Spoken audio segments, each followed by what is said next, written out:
തെരഞ്ഞെടുപ്പ് പ്രചാരണത്തിനിടയിൽ metro man E Sreedharan reporter ടിവിയോടൊപ്പം ചേരുന്നുണ്ട്. Sir നമസ്കാരം. ഈ ഒരു തെരഞ്ഞെടുപ്പിനെ എങ്ങനെയാണ് നോക്കിക്കാണുന്നത്? ഒരു NDA BJPയുടെ ഒരു പ്രതീക്ഷയെ എങ്ങനെയാണ് നോക്കുന്നത്? വലിയ പ്രതീക്ഷയോടുകൂടിയാണ് ഞാൻ കാണുന്നത്. കാരണം നമ്മളൊരു NDA സ്ഥാനാർത്ഥി അയക്കാഞ്ഞാൽ ഈ മണ്ഡലത്തിൽ യാതൊരു ഉപകാരം ഉണ്ടാവാൻ പോകുന്നില്ല. ഒരു NDA സ്ഥാനാർത്ഥി പോവുകയാണെങ്കിൽ കേന്ദ്ര ഗവൺമെൻറ്റിന് സകല സൗകര്യങ്ങൾ കൊണ്ടുവരാൻ സാധിക്കും.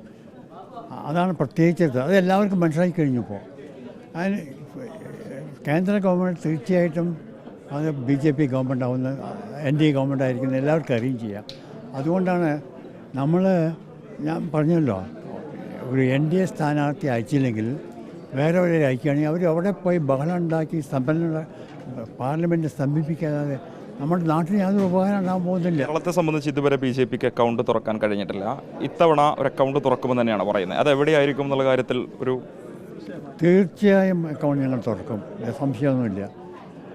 അത് ഇവിടെ പൊന്നാനിയിലായിരിക്കും തീർച്ചയായിട്ടും, എനിക്ക് നല്ല വിശ്വാസമുണ്ട്.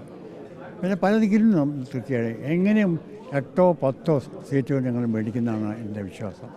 ഈ തൃശ്ശൂരിലാണെങ്കിലും ആറ്റിങ്ങലാണെങ്കിലും തിരുവനന്തപുരത്താണെങ്കിലും A-ക്ലാസ് മണ്ഡലങ്ങളായിട്ടാണ് പരിഗണിക്കപ്പെടുന്നത്. സജീവമായ തെരഞ്ഞെടുപ്പ് പ്രചാരണങ്ങൾ നടന്നുണ്ട്. തൃശ്ശൂരിൽ മോദി 2 തവണയൊക്കെ വന്നു പോയിട്ടുണ്ട്. സ്വാഭാവികമായിട്ട് ഈ മണ്ഡലങ്ങൾ വലിയ പ്രതീക്ഷയുണ്ട് അല്ലേ? എങ്ങനെയാണ്? നല്ല പ്രതീക്ഷയുണ്ട്. നിങ്ങൾ വെറും മണ്ഡലം എന്ന് പറഞ്ഞാൽ പോരാ, ആ മണ്ഡലങ്ങളെ പ്രതികരിക്കുന്ന ആരാണ് അത് നോക്കണം. അവർക്ക് ഈ മണ്ഡലങ്ങളിൽ രക്ഷിക്കാൻ സാധിക്കുമല്ലോ, ഇതാണ് നോക്കുന്നത്. അത് അവർക്ക് നല്ല കോണ്ടാക്റ്റ് ഉണ്ട്, നല്ല അടുപ്പമുണ്ട് മോദിയായിട്ടും കേന്ദ്ര ഗവൺമെൻറ്റായിട്ട്. നാട്ടുകാർക്കത് മനസ്സിലാക്കി കഴിഞ്ഞു. ഇവരെ അയക്കാതെ നമുക്ക് മണ്ഡലത്തിൽ യാതൊരു ഗുണമുണ്ടാകാൻ പോകുന്നില്ല. അത് ഈ തെരഞ്ഞെടുപ്പിൻ്റെ അവസാന ഘട്ടത്തിലെ പ്രധാനമന്ത്രി നരേന്ദ്രമോദി മുസ്ലിം വിരുദ്ധ പരാമർശം നടത്തിയെന്നൊരു പ്രചാരണമാണ് മറുഭാഗത്ത് പ്രതിപക്ഷ സംഘടനകൾ നടത്തിക്കൊണ്ടിരിക്കുന്നത്. തെരഞ്ഞെടുപ്പിൽ ഉൾപ്പെടെ അവർക്ക് തിരിച്ചടിയാകും, വിശേഷം കേരളത്തിൽ ഉൾപ്പെടെ എന്നാണ് പറയുന്നത്. അതിനെങ്ങനെയാണ് നോക്കിക്കാണുന്നത്? അങ്ങനെ ഒരു വിദ്വേഷം അദ്ദേഹം ചെയ്തിട്ടില്ല. നിങ്ങൾ ശരിക്കും അദ്ദേഹത്തിന് ലക്ഷ്യം നോക്കുകയാണെങ്കിൽ ഒരു വിദ്വേഷം പറഞ്ഞിട്ടില്ല അദ്ദേഹം. ഇവർ കെട്ടിയുണ്ടാക്കുന്നതാണ്. അദ്ദേഹം മുമ്പത്തെ പ്രധാനമന്ത്രി എന്താ പറഞ്ഞത് അതിനെ റിപ്പീറ്റ് ചെയ്തിട്ടേ ഉള്ളൂ.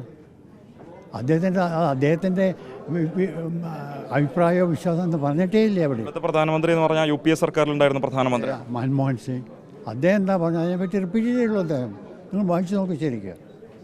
അതിന് തെറ്റിദ്ധരിപ്പിച്ച ആൾക്കാരെ വേർതിരിച്ച് കൊണ്ടുപോകണം. മറ്റൊരു പ്രചാരണം ഹിന്ദുത്വ രാജ്യം സ്ഥാപിക്കാനുള്ള നീക്കമാണ്, മുസ്ലിം വിരുദ്ധ സമീപനങ്ങളാണ് സ്വീകരിക്കുന്ന രീതിയിലുള്ള പ്രചാരണങ്ങളൊക്കെ തന്നെ വളരെ ശക്തമായി നടത്തുന്നുണ്ട്. അത് ചില ഈ വെസ്റ്റേൺ ഇൻട്രസ്റ്റ് ചെയ്യുന്ന പ്രചാരണങ്ങളാണ്. സാധാരണ ആൾക്കാർ ചെയ്യുന്നില്ലല്ലോ. അത് ചില വെസ്റ്റേൺ ഇൻട്രസ്റ്റ് ഉണ്ടാക്കുന്ന ഈ കാര്യങ്ങളൊക്കെ ഈ പൗരത്വ ജനറലായിട്ട് ആൾക്കാർക്ക് ഈ വിശ്വാസമില്ല. പൗരത്വ ഭേദഗതി വിഷയം ഉൾപ്പെടെ കേരളത്തിൽ വിശ്വാസികൾക്കിടയിൽ വലിയ ആശങ്കയുണ്ടായിട്ടുണ്ട്. തെരഞ്ഞെടുപ്പിൽ ഉൾപ്പെടെ പ്രതിഫലിക്കുമെന്നാണ് ഈ ഒരു വിഭാഗം പറയുന്നത്. ഞാൻ വിശ്വസിക്കുന്നില്ല. അതും അവർ ശരിക്കും പഠിക്കാനായിട്ടാണ്, അവരുടെ ഭേദഗതിയിൽ ശരിക്കും പഠിക്കാനായിട്ട്. അതുകൊണ്ട് ഇവിടെയുള്ള ആൾക്കാർക്ക് ഒരു വിഷമമുണ്ടാകാൻ പോകുന്നില്ലല്ലോ. പിന്നെന്തിനാ അവർ ആശപ്പെടുന്നത്? അതിനെ വെറുതെ പറഞ്ഞുണ്ടാക്കിയിട്ട് വികാരം ഉയർത്തിക്കൊണ്ടുവരാൻ ആൾക്കാർ വെസ്റ്റേൺ ഇൻട്രസ്റ്റ് ചെയ്യുന്ന സംഗതികൾ അതൊക്കെ. നേരത്തെ അങ്ങ് പാലക്കാട് നിയമസഭാ തെരഞ്ഞെടുപ്പിൽ മത്സരിച്ചിരുന്നു. ശക്തമായൊരു മത്സരം കാഴ്ചവെച്ചിരുന്നു. അവിടെ UDF ആണ് വിജയിച്ചത്. UDFൻ്റെ സ്ഥാനാർത്ഥി ഇപ്പോൾ ലോക്സഭാ സ്ഥാനാർത്ഥിയായിട്ട് വടകരയിൽ മത്സരിക്കുന്നുണ്ട്. സ്വാഭാവികമായിട്ട് പാലക്കാട് വീണ്ടും ഒരു ഉപതെരഞ്ഞെടുപ്പ് വരികയാണെങ്കിൽ അങ്ങ് അവിടെ മത്സരിക്കുമോ? ഇല്ല, ഇനി ഒരു സ്ഥലത്തും മത്സരിക്കില്ല. കാരണം എൻ്റെ വയസ്സ് നോക്കിയിട്ട്. ഏറ്റവും അവസാനമായിട്ട് ഈ വികസന കാര്യങ്ങളിൽ രാഷ്ട്രീയ ഭേദമന്യേ സർക്കാരുമായി സഹകരിക്കുമൊക്കെ തന്നെ പറഞ്ഞിരുന്നു. കേരയിൽ വിഷയത്തിൽ ഉൾപ്പെടെ അതിന് ബദലായി മറ്റൊരു പദ്ധതി ഉൾപ്പെടെ അങ്ങ് പ്രപ്പോസ് ചെയ്തിരുന്നു. സ്വാഭാവികമായിട്ട് സംസ്ഥാന സർക്കാർ ആ ഒരു പദ്ധതിയുമായിട്ട് സഹകരിക്കണമെന്ന് ആവശ്യപ്പെട്ടാൽ അതിന് തയ്യാറാകുമോ? തീർച്ചയായിട്ടും.